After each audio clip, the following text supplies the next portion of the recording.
Hello दोस्तों, welcome to Madhavi results. दोस्तों हम लोग एसएससी पीवाई की सीरीज हम लोग देख रहे हैं, ठीक है ना। तो चलिए दोस्तों हम आज का सेशन स्टार्ट करते हैं, ठीक है।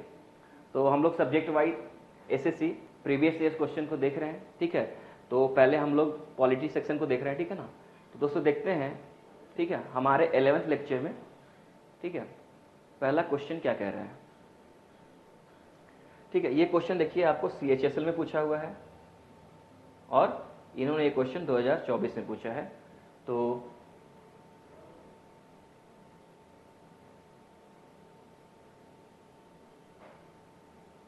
फर्स्ट क्वेश्चन क्या बोल रहा है आपसे। फर्स्ट क्वेश्चन आपसे पूछ रहा है कि बताइए which of the following fundamental rights, ठीक है, यहाँ पे देखो फंडामेंटल राइट्स के बारे में पूछ रहे हैं, ठीक है।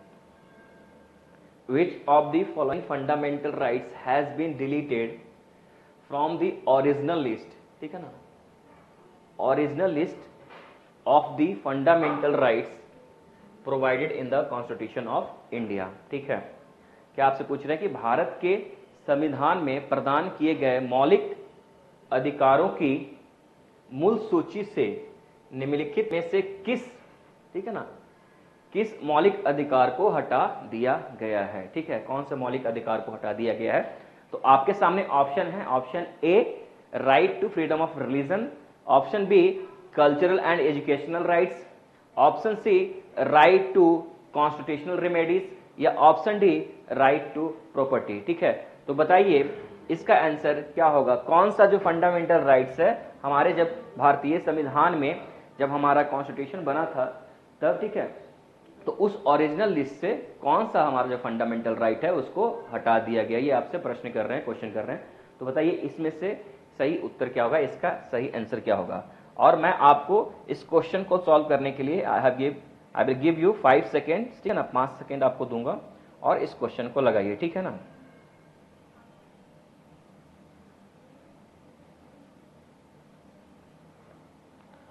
क्वेश्चन 1 का आंसर क्या होगा बालक। आई होप आपने इसका आंसर कर लिया होगा, ठीक है ना। तो इसका राइट आंसर क्या है, ठीक है, इसका राइट आंसर है option D right to property, ठीक है, राइट टू प्रॉपर्टी, ठीक है, आपका सही आंसर है, ठीक है। क्योंकि आपको मालूम होना चाहिए जब हमारा संविधान बना था, ठीक है, 1950 में हम जब कहते हैं कि हमारा संविधान, ठीक है, बना था, तो उस समय कितने फंडामेंटल राइट्स थे उस समय हमारे पास, ठीक है, 7 फंडामेंटल राइट्स थे, ठीक है ना। लेकिन करंटली अभी वर्तमान में हमारे पास कितने फंडामेंटल राइट्स हैं, 6 फंडामेंटल राइट्स है, ठीक है ना। तो जो एक फंडामेंटल राइट्स को हटाया गया है वो है राइट टू प्रॉपर्टी, ठीक है ना। राइट टू प्रॉपर्टी जो है आपका आर्टिकल 31 डील करता है, ठीक है, आर्टिकल 31 अनुच्छेद 31 जो है आपका राइट टू प्रॉपर्टी संपत्ति के अधिकार के बारे में बताता है, ठीक है ना। और इसको कब हटाया गया था, तो इसको किस अमेंडमेंट से हटाया गया था, कब हटाया गया था, तो याद रखिएगा इसको 44th कॉन्स्टिट्यूशनल अमेंडमेंट एक्ट 1978 में हटाया गया था, ठीक है ना। 1978 में हटाया गया था बाय दी 44वां संशोधन, ठीक है ना। और इस समय अगर आपसे पूछा जाए कि इस समय हमारे देश के प्रधानमंत्री कौन थे, हमारे प्राइम मिनिस्टर कौन थे, तो इस समय हमारे देश के प्राइम मिनिस्टर थे मोरारजी देसाई जी। मोरारजी देसाई जी जो थे हमारे इस समय के प्राइम मिनिस्टर ऑफ इंडिया थे, ठीक है। तो इन पॉइंट्स को आप लोग याद रखेंगे, ठीक है। चलिए अब हम लोग अपने नेक्स्ट क्वेश्चन की तरफ चलते हैं, क्वेश्चन नंबर 2। क्वेश्चन नंबर 2 क्या कह रहा है बालिके, अब हम देखते हैं, ठीक है ना। क्वेश्चन 1 आपके फंडामेंटल राइट से रिलेटेड था। क्वेश्चन 2 देखते हैं क्या पूछ रहा है आपसे। क्वेश्चन 2 देखो आपसे, अभी देखो क्वेश्चन इन्होंने सीएचएसएल में पूछा हुआ है और ये भी क्वेश्चन 2024 में एसएससी सीएचएसएल में पूछा है और 2024 में पूछा हुआ है, ठीक है, ये प्रश्न, ठीक है ना। और आपसे क्या प्रश्न कर रहे हैं, यहाँ पे देखो अनुच्छेद आर्टिकल 15 के बारे में पूछ रहे हैं, ठीक है। क्वेश्चन 2 आपसे क्या कर रहा है, अनुच्छेद 15 के बारे में पूछ रहा है कि अनुच्छेद 15 क्या है, ठीक है। Article 15 of the constitution of India entails, ठीक है। तो भारतीय संविधान के अनुच्छेद 15 में कहा गया है, क्या कहा गया है, आपसे ये प्रश्न कर रहे हैं, ठीक है। तो ऑप्शन दिया हुआ है, 4 ऑप्शन आपके सामने दिए गए हैं। ऑप्शन ए क्या कह रहा है, कल्चरल एंड एजुकेशनल राइट्स, ठीक है। ऑप्शन बी है equality of opportunity for all citizens in matter relating to employment appointment, ठीक है। सी कह रहा है freedom of speech and expression, और ऑप्शन डी है prohibition of discrimination against citizens on grounds of religion, race, caste, sex, place of birth. तो article 15 अनुच्छेद 15 क्या कहता है, बताइए इसका डेफिनेशन क्या है। क्वेश्चन 2 का आंसर क्या होगा।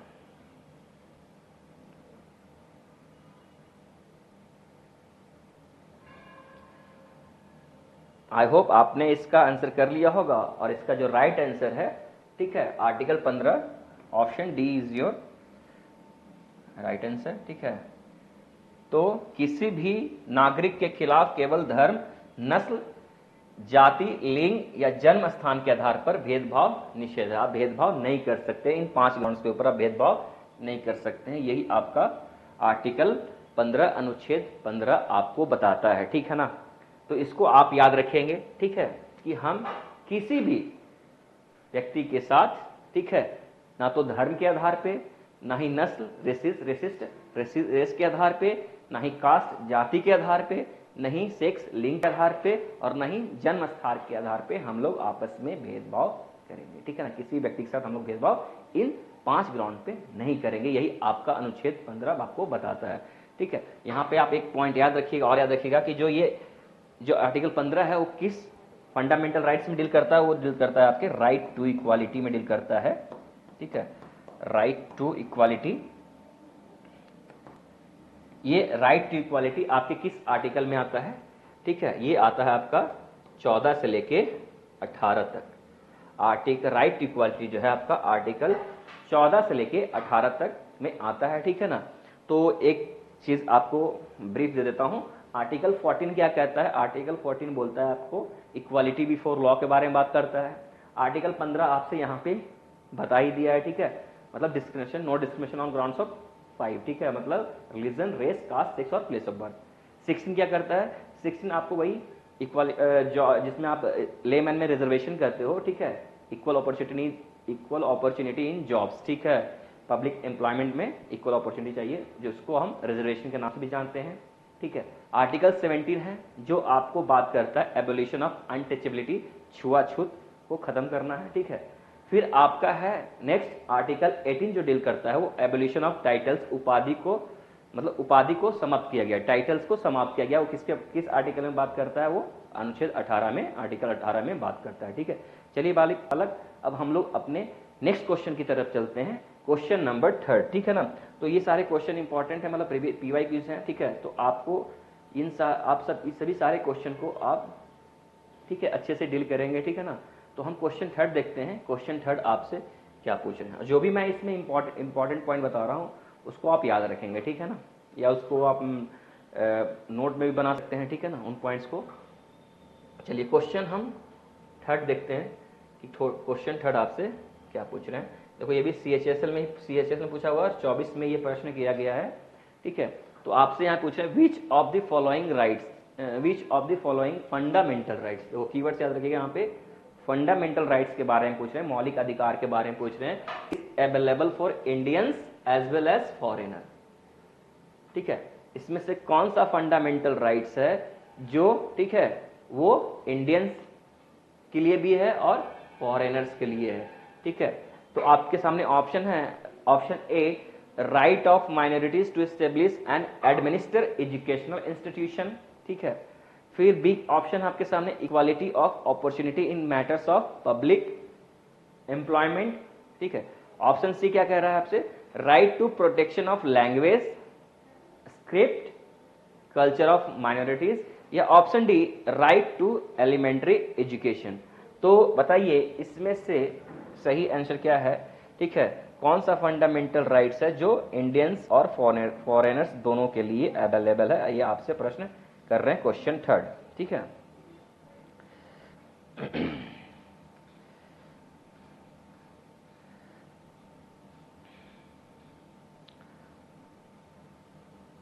आई होप आपने इसका आंसर कर लिया। और क्वेश्चन थर्ड का जो राइट आंसर है वो है option D, right to elementary education जो है, ठीक है, राइट टू एलिमेंट्री एजुकेशन जो है दोनों के लिए अवेलेबल है, इंडियंस प्लस फॉरेनर्स दोनों के लिए अवेलेबल है, ठीक है। और फंडामेंटल राइट्स आपको किस आर्टिकल में मेंशन किया गया है? फंडामेंटल राइट्स आपको आर्टिकल 12 से लेके 35 तक के बीच में डील किया गया है, ठीक है। और फंडामेंटल राइट्स किस पार्ट में आता है? तो इसको आप याद रखेंगे, फंडामेंटल राइट्स आपके पार्ट थर्ड, भाग थर्ड में आएगा। और फंडामेंटल जो राइट्स है आपका जस्टिसिएबल इन नेचर है, ठीक है, जस्टिसिएबल इन नेचर है, मतलब आपके साथ न्याय संगत है, ठीक है ना।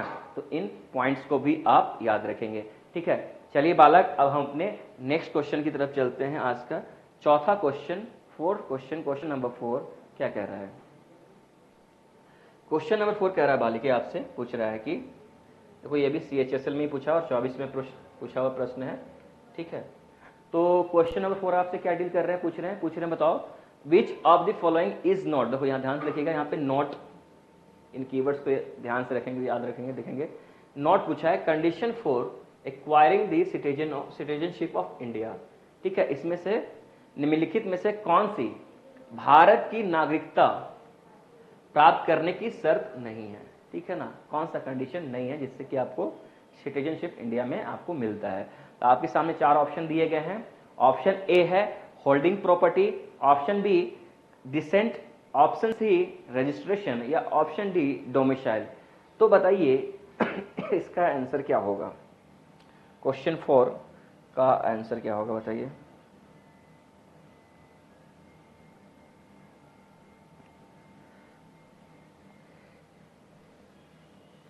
आई होप आपने इसका आंसर कर लिया होगा, ठीक है। और इसका जो राइट आंसर है इसका है कौन सा? इसका राइट आंसर क्या है आपका? ऑप्शन ए, ठीक है। होल्डिंग प्रॉपर्टी जो है ये कंडीशन नहीं होता है, ठीक है। नागरिकता के लिए, सिटीजनशिप के लिए holding properties there is not, ये कंडीशन नहीं है, ठीक है ना। तो इसको आप याद रखेंगे। और हमारे इंडियन कॉन्स्टिट्यूशन में जो सिटीजनशिप है, ठीक है, सिटीजनशिप जो है वो किस आर्टिकल में मेंशन किया गया है? वो आर्टिकल 5 से 5 to 11, ठीक है, 5 से लेके 11 के बीच में डील किया गया है। और सिटीजनशिप जो है, नागरिकता, हमारे कॉन्स्टिट्यूशन में पार्ट 2 में मेंशन किया गया है।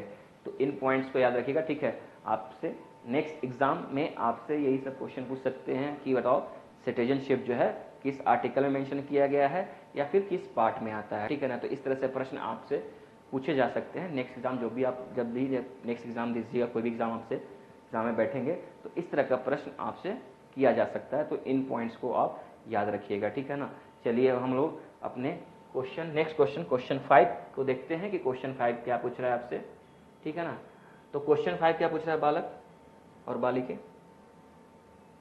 क्वेश्चन 5 आपसे पूछ रहे हैं कि रिजर्वेशन इन प्रमोशन, ठीक है। देखो यहाँ पे रिजर्वेशन इन प्रमोशन के बारे में बात कर रहे हैं। कम्स अंडर विच, कौन से आर्टिकल में आता है? हमारे भारतीय संविधान में, ठीक है। तो रिजर्वेशन ऑप्शन दिए हैं, ऑप्शन ए आर्टिकल 15(3)(b) में, या ऑप्शन बी आर्टिकल 19 क्लॉज 2, या ऑप्शन सी आर्टिकल 14(4)(a), या ऑप्शन डी आर्टिकल 16(4)(a), ठीक है। तो रिजर्वेशन इन प्रमोशन, ठीक है, किस आर्टिकल में डील किया गया है ये आपसे पूछ रहे हैं, ठीक है ना। तो आपके सामने 4 ऑप्शन दिए हुए हैं, बताइए क्वेश्चन 5 का आंसर क्या होगा? क्वेश्चन 5 का आंसर क्या है?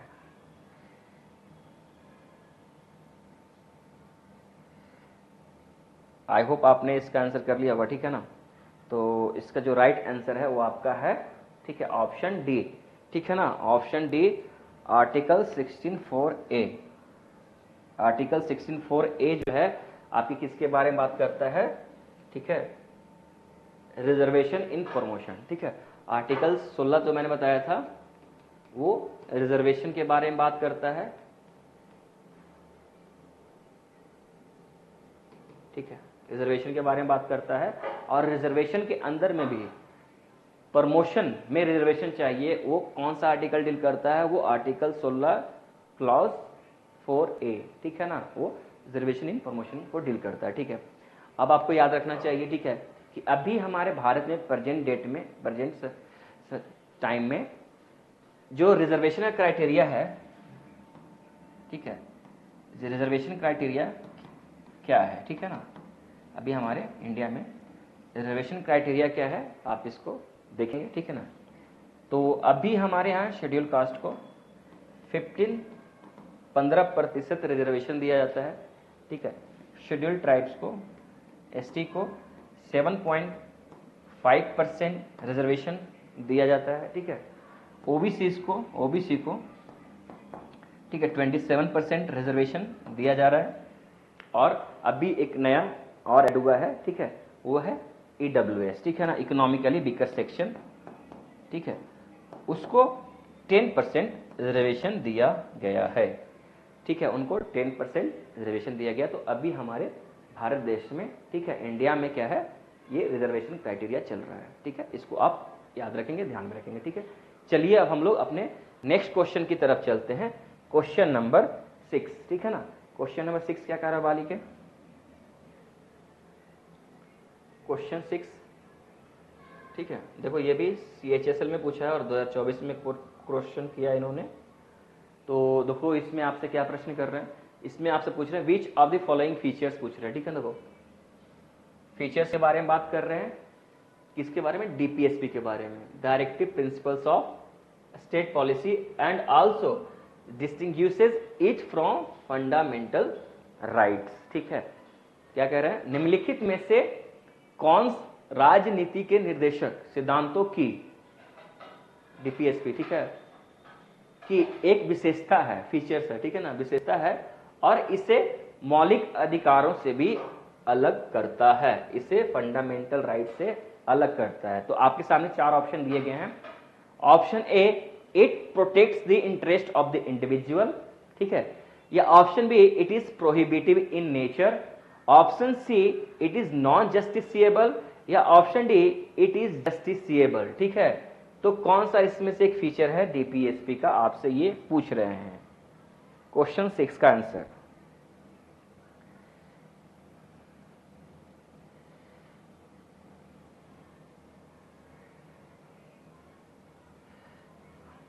आई होप आपने इसका आंसर कर लिया होगा, ठीक है ना।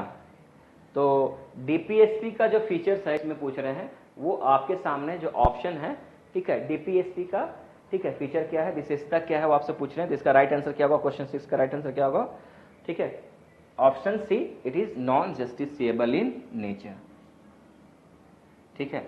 ऑप्शन सी जो है क्या है, नॉन जस्टिसिएबल इन नेचर है, ये आपका DPSP का फीचर है, ठीक है। और it is justiciable in nature, ये आपका फंडामेंटल राइट्स का फीचर है, ठीक है ना।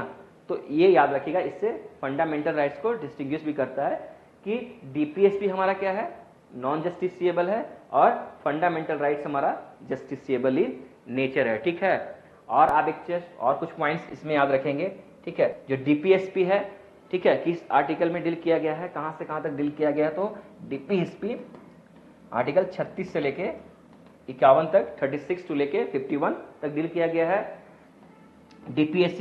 DPSP आपका पार्ट 4 में आता है, ठीक है, और इसका एक फीचर है नॉन जस्टिसिएबल इन नेचर होता है, ठीक है। इस चीज को आप याद करेंगे। और तीसरा पॉइंट, एक पॉइंट और आप याद रखेंगे कि DPSP हमने कहां से बोरो किया है, हमने कहां से बोरो किया है, तो हमने आयरिश कॉन्स्टिट्यूशन, ठीक है, जिसको आप आयरलैंड के नाम से भी जानते हैं, ठीक है। तो हमने DPSP हमने कहां से अडॉप्ट किया है या फिर बोरो किया है, अगर आपसे ये प्रश्न करेंगे तो आप क्या बताएंगे कि हमने DPSP को आयरिश कॉन्स्टिट्यूशन, ठीक है, या फिर आयरिश को क्या बोलते हैं, आयरलैंड बोलते हैं, देश का नाम क्या है, आयरलैंड। तो हमने आयरलैंड से ही DPSP को अडॉप्ट किया है, या फिर परचेज कर लो, या फिर बोरो किया है, ठीक है। ये पॉइंट आप याद रखेंगे। चलिए अब हम अपने नेक्स्ट क्वेश्चन की तरफ चलते हैं। क्वेश्चन नंबर 7 क्या कह रहा है बालिके, क्वेश्चन 7 आपसे क्या प्रश्न कर रहे हैं, ठीक है। ये भी क्वेश्चन आपसे CHSL में पूछा है और 2024 में इन्होंने पूछा है। और ये क्वेश्चन आपसे क्या पूछ रहे हैं, ठीक है, all historical monuments have signages with instruction, ठीक है, that public should not right on the walls, public should not right on the walls, ठीक है। टू विच फंडामेंटल ड्यूटी, देखो यहां पे आपसे फंडामेंटल ड्यूटी के बारे में क्वेश्चन कर रहे हैं, प्रश्न कर रहे हैं। Which fundamental duty does the given statement belong to, ठीक है। तो जब आपको यहां पे क्या बोला कि जब सभी ऐतिहासिक स्मारकों पर इस निर्देश के साथ संकेत लगे हैं कि जनता को दीवारों पर नहीं लिखना चाहिए, दीवारों पे आप वॉल के ऊपर, दीवार के ऊपर नहीं लिखेंगे, ठीक है ना। दिया गया कथन किस मौलिक कर्तव्य से संबंधित है, तो ये कथन जो दिया हुआ है किस फंडामेंटल ड्यूटी के बारे में बात करता है, ये आपसे क्वेश्चन कर रहे हैं। तो आपके सामने 4 ऑप्शन दिए गए हैं बालक। ऑप्शन ए कह रहा है to develop this scientific temper, ठीक है। B to defend the country and render national service. Option C to promote harmony and spirit of common brotherhood. Option D to safeguard public property and to absorb violence, ठीक है। तो बताइए इसका सही answer क्या होगा क्वेश्चन 7 का, किस फंडामेंटल ड्यूटी से ये रिलेट करता है।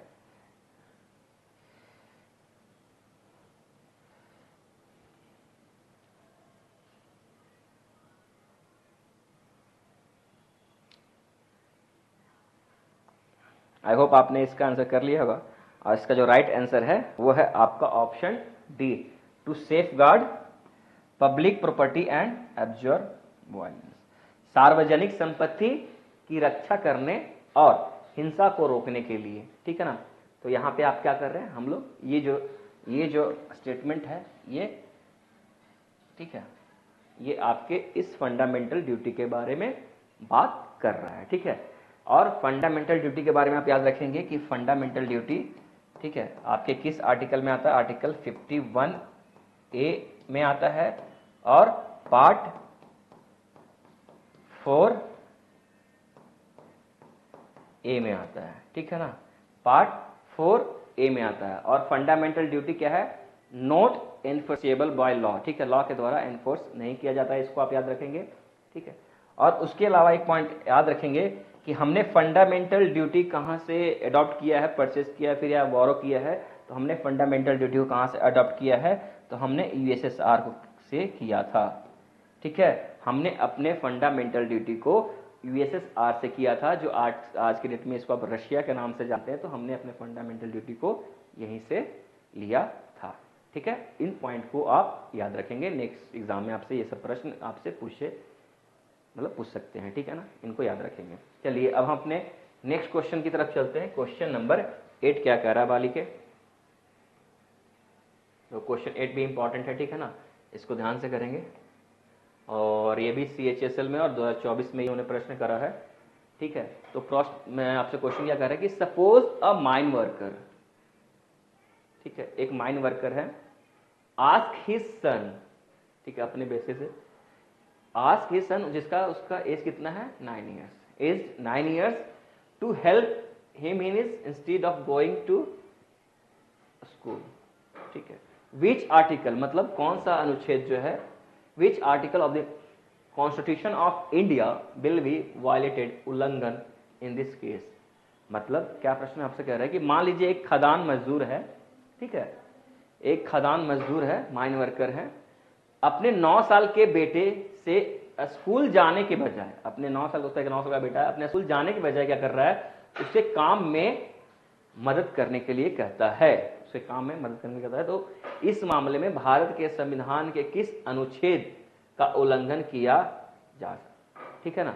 तो आपके सामने ऑप्शन ए है, A article 18, option B article 24, option C article 20 या ऑप्शन डी आर्टिकल 29। तो बताइए क्वेश्चन 8 का आंसर क्या होगा, किस अनुच्छेद, ठीक है ना, अनुच्छेद का, आर्टिकल का वायलेशन होगा अगर एक माइन वर्कर अपने बच्चे को स्कूल भेजने की बजाय क्या कर रहा है, अपने साथ उसको काम करवा रहा है।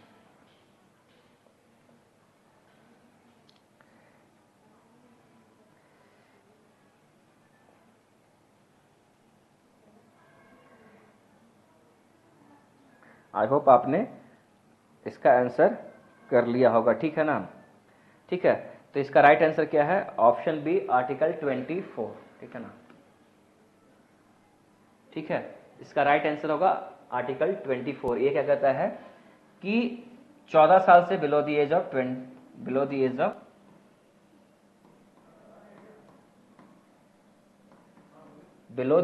14, मतलब 14 साल से कम आयु के बच्चे को आप क्या नहीं करा सकते हैं, या तो किसी फैक्ट्री में काम नहीं करवा सकते हैं, या फिर किसी माइन में नहीं काम करवा सकते हैं, या फिर किसी हजारस फैक्ट्रीज में काम नहीं करा सकते अगर कोई बच्चा 14 साल से कम आयु का है। ठीक है ना?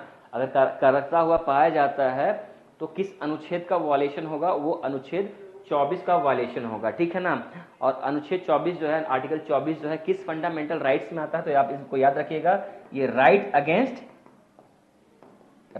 अगेंस्ट एक्सप्लॉयटेशन में आता है, शोषण के खिलाफ अधिकार, जिसको हिंदी में आप क्या कहते हैं? राइट अगेंस्ट एक्सप्लॉयटेशन मतलब क्या आता है? हिंदी में बोलते हैं शोषण के खिलाफ अधिकार। तो ये जो फंडामेंटल राइट्स है, इसमें कौन कौन से आर्टिकल को डील किया जाता है? आर्टिकल 23 और आर्टिकल 24। ठीक है ना? तो आपसे यहाँ पे आर्टिकल 24 के बारे में पूछा गया है, और आर्टिकल 23 आपसे क्या कहता है? ठीक है, आर्टिकल 24 क्या बोलता है? जो मैंने आपको बता दिया कि 14 साल से कम बच्चे वाले नहीं, 14 साल से कम साल आयु के जो बच्चे हैं वो किसी माइन या फैक्ट्री, हजारस फैक्ट्री में काम नहीं करेंगे। 23 क्या करता है? प्रोहिबिशन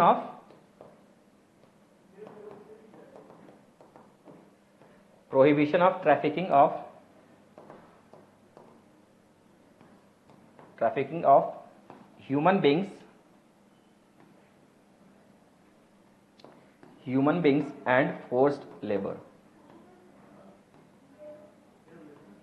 ठीक है, तो ह्यूमन बींग्स किसको ट्रैफिकिंग को रोकना है, ह्यूमन बींग्स का और फोर्स्ड लेबर का। ठीक है, वो अनुच्छेद 23 आर्टिकल 23 डील करता है। ठीक है, तो ये दोनों आर्टिकल को याद रखिएगा। कभी आपसे अनुच्छेद 23 के बारे में पूछ लेंगे, कभी आपसे अनुच्छेद 24 के बारे में पूछ लेंगे। ठीक है ना? तो आप ये दो आर्टिकल को याद रखिएगा। और ये फंडामेंटल राइट से किस पार्ट में आता है? ये राइट अगेंस्ट एक्सप्लॉयटेशन में आता है, शोषण के खिलाफ अधिकार के अंदर आता है। ठीक है, चलिए बालक, अब हम लोग अपने नेक्स्ट क्वेश्चन की तरफ चलते हैं। क्वेश्चन नंबर 9 आपसे क्या पूछ रहा है? ठीक है, क्वेश्चन 9 देखिए क्या कह रहा है आपसे। ये भी CHSL में पूछा है और 2024 में इन्होंने ये प्रश्न करा है। ठीक है, तो क्या प्रश्न कर रहे हैं आपसे पूछ रहे हैं कि which of the following is not, देखो यहाँ पे याद रखिएगा, यहाँ पे नोट पूछा है। ठीक है, ये सब कीवर्ड को ध्यान रखिएगा। मेंशन इन फंडामेंटल ड्यूटीज, ये फंडामेंटल ड्यूटीज के बारे में बात कर रहे हैं, provided under Indian constitution. Hindi में क्या कर रहा है? भारतीय संविधान के तहत प्रदान किए गए मौलिक कर्तव्यों। ठीक है ना? मौलिक कर्तव्यों में निम्नलिखित में से किसका उल्लेख नहीं है? ठीक है, इसमें से ठीक है कौन सा फंडामेंटल ड्यूटी नहीं है, वो आपसे प्रश्न कर रहे हैं। तो ऑप्शन ए है to join defence force, option B to develop scientific temper, option C to safeguard public property, या option D to respect the national flag. तो बताइए इसमें से कौन सा है जो फंडामेंटल ड्यूटी नहीं है? ठीक है, इसका सही आंसर क्या होगा बालिके? क्वेश्चन 9 का सही आंसर क्या होगा? इसमें से कौन सा फंडामेंटल ड्यूटी नहीं है? आई होप आपने इसका आंसर कर लिया होगा। तो क्वेश्चन 9 का जो राइट आंसर है वो है ऑप्शन ए।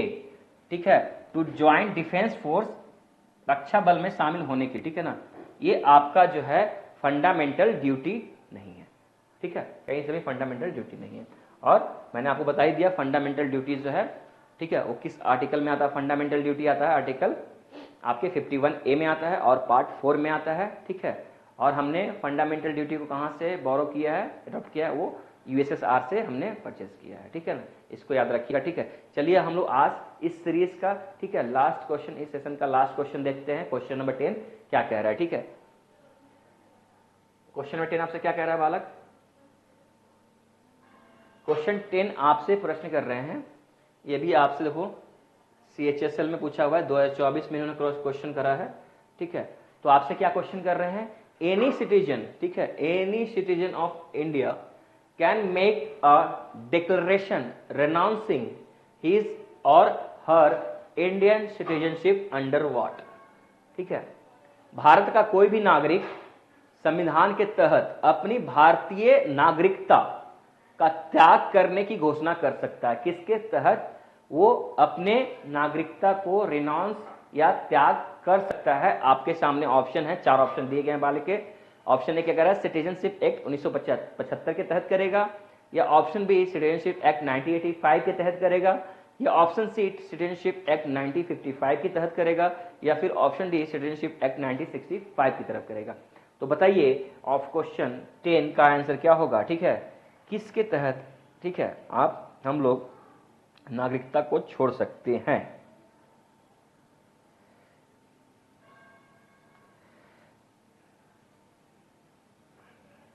आई होप आपने इसका आंसर कर लिया होगा। तो इसका राइट आंसर है ऑप्शन सी, सिटीजनशिप एक्ट 1955, नागरिकता अधिनियम 1955, सिटीजनशिप एक्ट 1955, नागरिकता अधिनियम 1955 के तहत हम लोग क्या कर सकते हैं, हम अपने नागरिक को, सिटीजनशिप को रेनाउंस कर सकते हैं या फिर त्याग कर सकते हैं, ठीक है। इसको आप याद रखेंगे, ठीक है ना। और सिटीजनशिप किस आर्टिकल में मेंशन किया गया है, आर्टिकल 5 से 11 के बीच में मेंशन किया गया, और किस पार्ट में आता है, तो पार्ट 2 में आता है, ठीक है ना, इसको याद रखिएगा। चलिए अब हम लोग, इस सीरीज का लास्ट क्वेश्चन था, ठीक है। अगर ये सीरीज आपको अच्छा लग रहा है बालक और बालिके, ठीक है, तो आप हमारे यूट्यूब चैनल को, माधवी रिजल्ट्स को आप लाइक भी करेंगे, शेयर भी करेंगे, सब्सक्राइब भी करेंगे, और अच्छा लगता है तो कमेंट भी करेंगे, ठीक है ना। ठीक है, तब तक के लिए थैंक यू, जय हिंद।